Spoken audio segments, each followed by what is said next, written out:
Well, as I mentioned earlier, the Prime Minister doesn't even have the gall to ban anti-Israel protests planned for the anniversary of the October 7 massacre, so it's hardly surprising he doesn't want to engage in diplomatic affairs.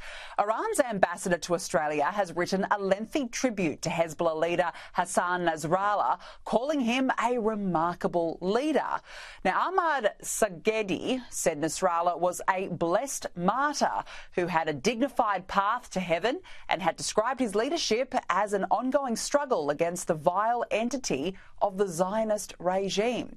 And here was Peter Dutton speaking about it earlier.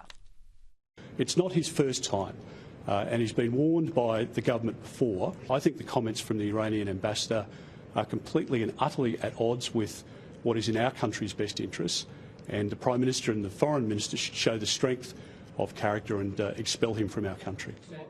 Joining me now is Liberal MP Andrew Wallace. Andrew, appreciate your time. The Prime Minister said today that there is no connection between the decision not to expel the diplomat and Hezbollah paraphernalia being paraded on the streets. Is that a fair comment in your view?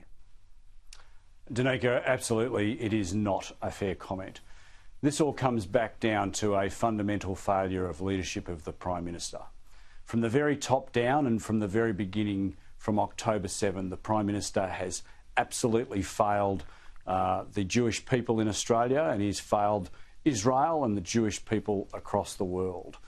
You know, when countries like our closest ally, the United States, have come out publicly in very, very strong support of Israel, the Prime Minister has been walking both sides of the street. He's been talking out of both sides of his mouth.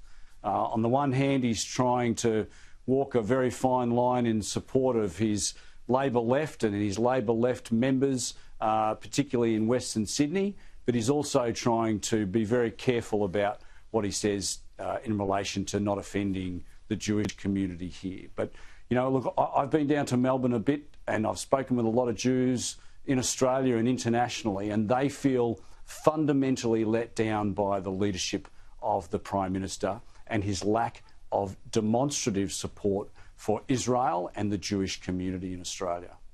And, you know, you mentioned there Western Sydney ministers. Where on earth is Tony Burke right now? You know, on Sunday he warned of visa cancellations for anyone found to be flying the Hezbollah flag.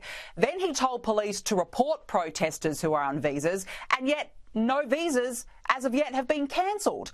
Why is he feeding the media dribs and drabs but not taking any action? Well, this is what Labor does, Danica. You know, for years I've listened to Peter Dutton say, don't look at what Labor says, look at what they do.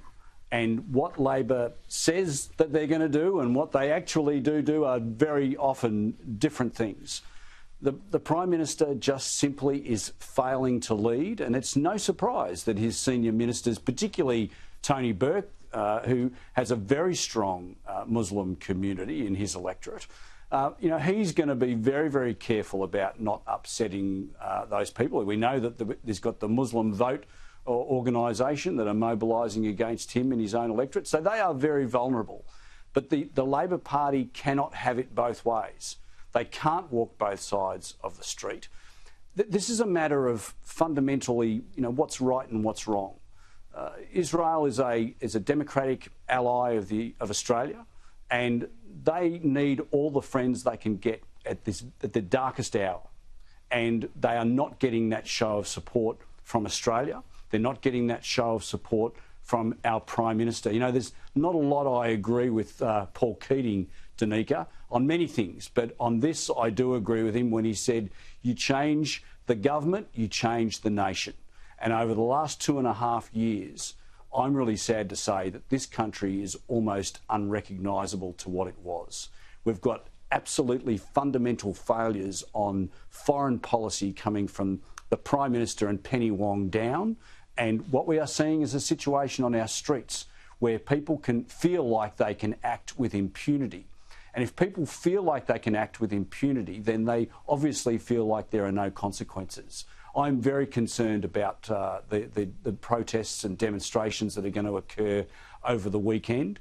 This is a time when we should all be wrapping our arms around the Jewish community 12 months after the horrendous event of October 7, and instead what we've got is protesters hitting the streets in what could only be seen as an attempt to inflame division. It's just so wrong. And why the Prime Minister is not coming out and condemning this, I just don't know.